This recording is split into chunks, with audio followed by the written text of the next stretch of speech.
नमस्कार दोस्तों, स्वागत है आपका रिंकेश्वर मेडिकल एजुकेशन में। दोस्तों आज का टॉपिक है सोरियाटिक आर्थराइटिस के बारे में। आर्थराइटिस मतलब जो जॉइंट्स रहते हैं उसके इन्फ्लामेशन को हम लोग आर्थराइटिस कहते हैं। और सोरियासिस मतलब इसके बारे में हम लोग पहले के टॉपिक में समझ चुके हैं। ये ऑलरेडी मैंने वीडियो जो है हमारे चैनल पे अपलोड किया हुआ है सोरियासिस के ऊपर। इसमें क्या होता है कि ये स्किन पे एक रैशेस आ जाते हैं, स्केली पैचेस आ जाते हैं। तो इसे जो ये पैचेस बन जाते हैं व्हाइट कलर के, जो उसके साइड में रेड कलर रहता है, इसे प्लाग जो है वो कहा जाता है। काफी ज्यादा दर्द होता है, काफी हम देखते हैं कि जलन महसूस होती है इसमें। तो ये दोनों ही जो कंडीशंस हैं, सोरियासिस और आर्थराइटिस, ये एक ऑटो इम्यून डिसीज है। अब ऑटो इम्यून डिसीज उसका क्या करता है कि जो ऑटो इम्यून सिस्टम रहता है हमारी बॉडी का, ये हमारे शक्ति जो रोग प्रतिकार शक्ति जो है वो हमारे शरीर में किसी प्रकार की कोई बीमारी, कोई इन्फेक्शन आ जाए उसे फाइट करता है। लेकिन जब ऑटो इम्यून सिस्टम कंफ्यूज होके हेल्दी सेल्स और जो फॉरेन मटेरियल जो फॉरेन सेल्स रहती हैं, जो फॉरेन इन्वेडर्स रहते हैं, उनमें कंफ्यूजन हो जाता है, जिसकी वजह से वो फॉरेन सेल्स को अफेक्ट ना करते हुए हेल्दी सेल्स को अफेक्ट कर लेता है। इसे हम कहते हैं कि ऑटो इम्यून डिसीज होना। ठीक है, तो ऑटो इम्यून किस तरीके से कंफ्यूज होता है, किस तरीके से वो हेल्दी सेल्स को अफेक्ट करता है, इसके बारे में डिटेल मैंने एंकाइलोजिंग स्पॉन्डिलाइसिस जो मैंने टॉपिक लिया था उसमें मैंने ऑलरेडी क्लियर बताया हुआ है। वो वीडियो रेफर आप कर सकते हैं। तो आज हम लोग समझने वाले हैं कि ये दोनों कंडीशंस जो हैं किसी व्यक्ति में जब होती हैं तो इसे हम देखते हैं कि सोरियाटिक आर्थराइटिस कहा जाता है। मतलब उस व्यक्ति में सोरियासिस भी हो गया है और सोरियासिस वर्स होते होते धीरे धीरे जॉइंट्स का भी प्रॉब्लम हुआ है, या फिर जॉइंट्स का प्रॉब्लम हुआ है बाद में फिर सोरियासिस हो गया है।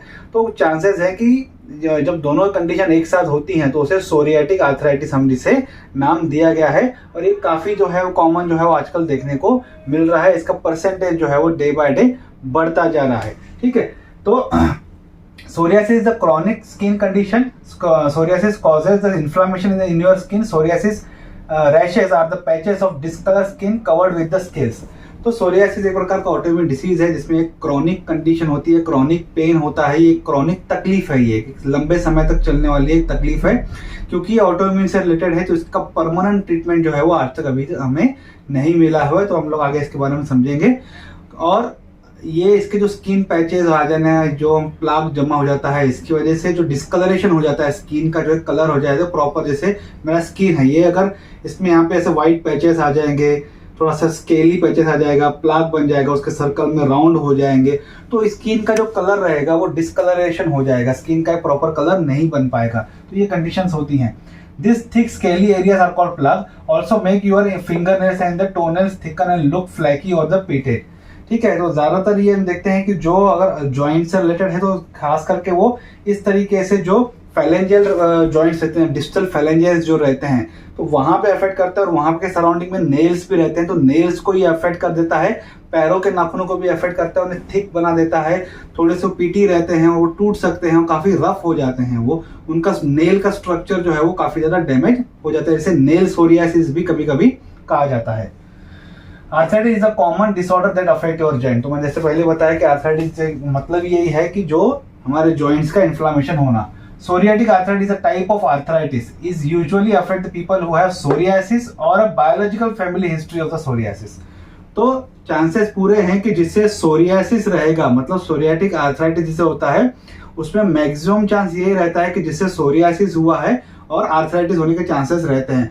बहुत कम ऐसे चांसेस देखने को मिलते हैं या फिर परसेंटेज कम है कि आर्थराइटिस हुए व्यक्ति को सोरियासिस जो है वो होने के चांसेस रहते हैं। तो सोरियासिस होने जब होता है किसी व्यक्ति को या बायोलॉजिकली उसकी फैमिली में किसी न किसी को अगर सोरियासिस हुआ है तो उसे सोरियाटिक आर्थराइटिस होने के चांसेस रहते हैं। Both psoriasis and arthritis are autoimmune diseases. Psoriatic arthritis happens when you develop the psoriasis symptoms on your skin and inflammation in your joint. जैसे मैंने पहले बताया ऑटोइम्यून डिसीजेस है। और ये कंडीशन कब इसे हम लोग कहते हैं कि ये सोरियाटिक आर्थराइटिस है, मतलब आप में दोनों के सिम्टम्स देखने को मिल रहे हैं, सोरियासिस के भी सिम्टम्स देखने को मिलते हैं और जॉइंट इन्फ्लामेशन के सिम्टम्स भी देखने को मिलते हैं। तब एक कंक्लूजन पे डायग्नोसिस के बाद पता चलता है डॉक्टर को कि ये सोरियाटिक आर्थराइटिस एक बीमारी है।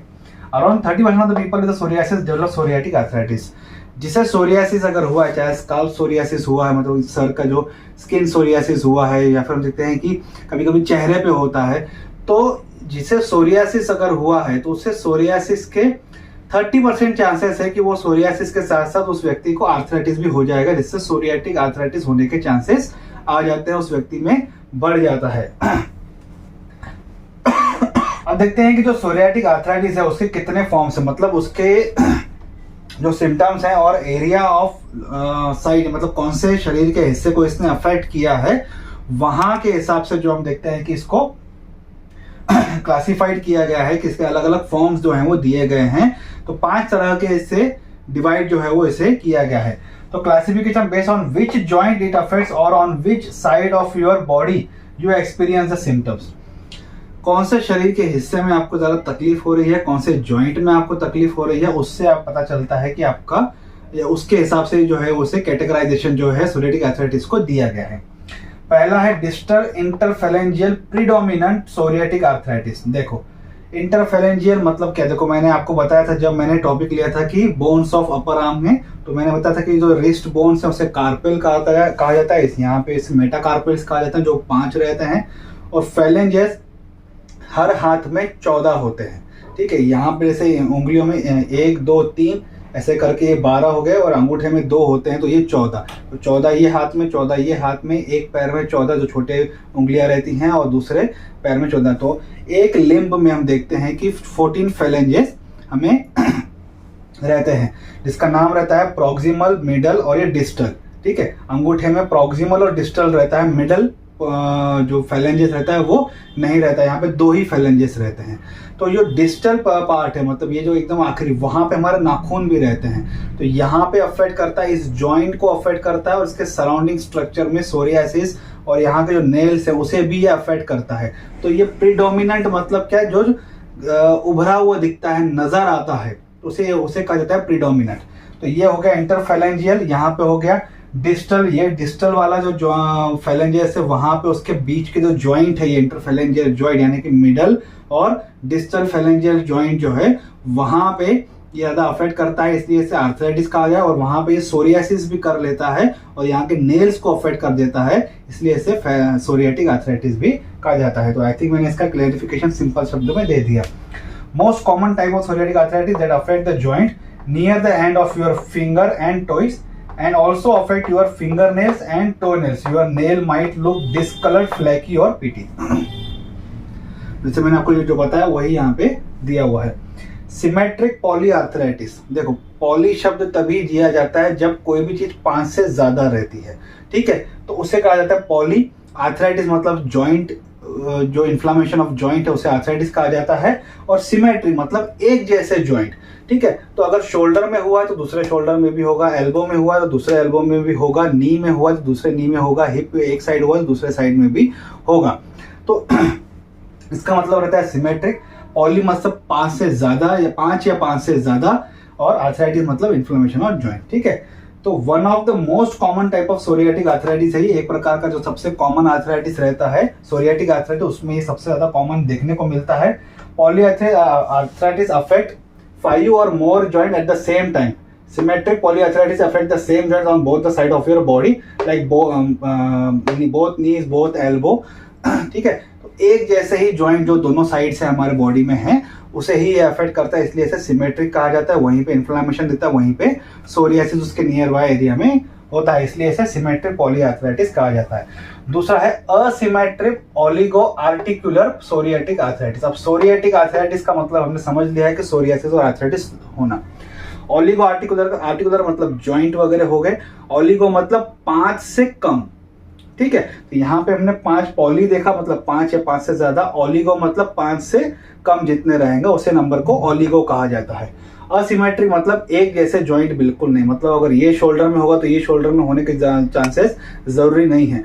तो 2 से 4 जॉइंट को ये अफेक्ट कर देता है, 4 से ज्यादा ये अफेक्ट अगर कर रहा है तो वो पॉलीआर्थराइटिस को हो जाएगा, ठीक है। अब ये ओलिगो आर्थराइटिस मतलब या तो वो शोल्डर, एल्बो और नी एक ही हाथ का ले लेगा, या तो फिर इधर का शोल्डर, इधर का एल्बो और इधर का नी ले लेगा, तो असिमेट्रिक रहेगा। सिमेट्रिक इसमें कुछ भी नहीं रहेगा, ठीक है। तो other most common form of psoriatic arthritis affect 2 or 4 joint on the both side of your body like knee, elbow and shoulder. तो ये भी एक प्रकार का कॉमन जो सोरियाटिक आर्थराइटिस का टाइप है।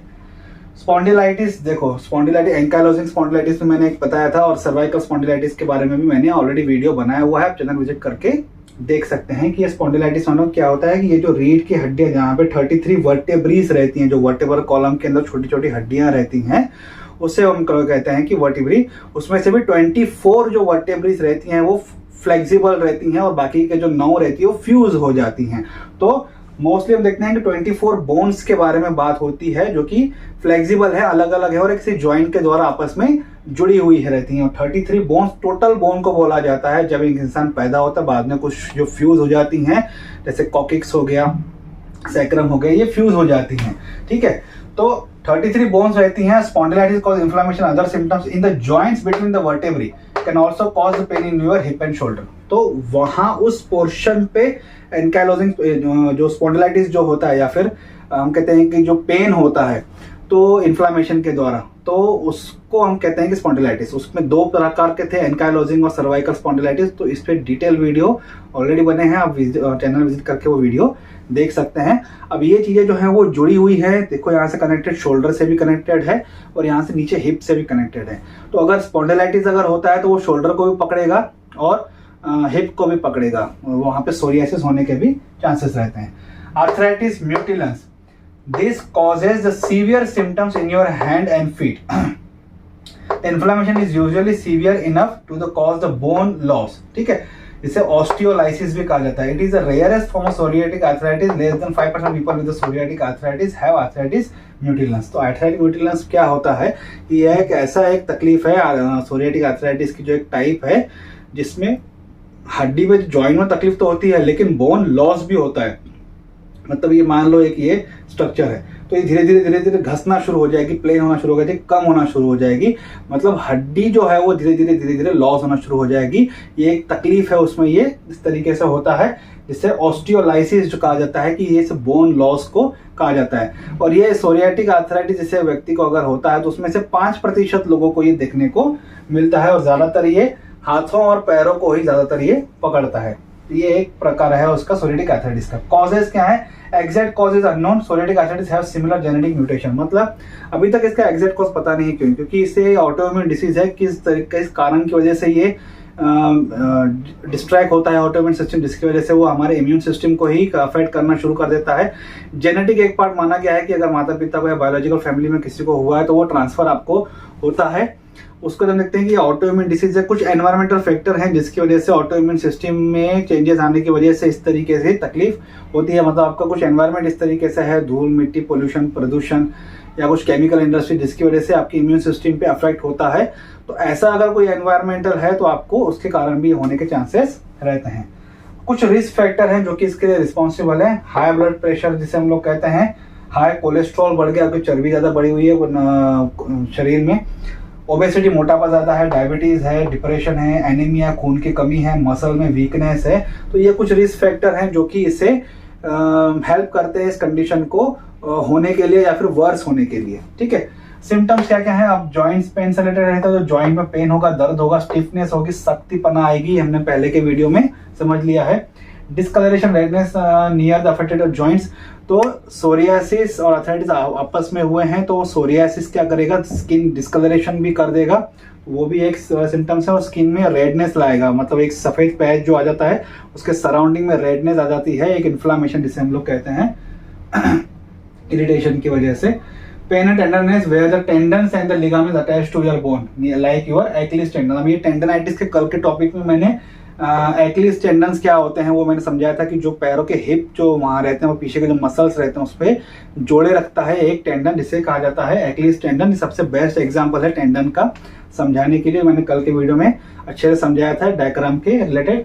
तो वहां पे उस पोर्शन पे ज्यादा दर्द होता है जहां पे लिगामेंट क्या करते हैं, जो दोनों हड्डियों को एक साथ जो जॉइंट के स्ट्रक्चर को बनाए रखने में हेल्प करते हैं, और टेंडन क्या करते हैं कि मसल को हड्डी के साथ जोड़ के रखने का जो काम करते हैं उसे टेंडन्स कहते हैं। तो ये पहले के वीडियोस में हम समझ चुके हैं।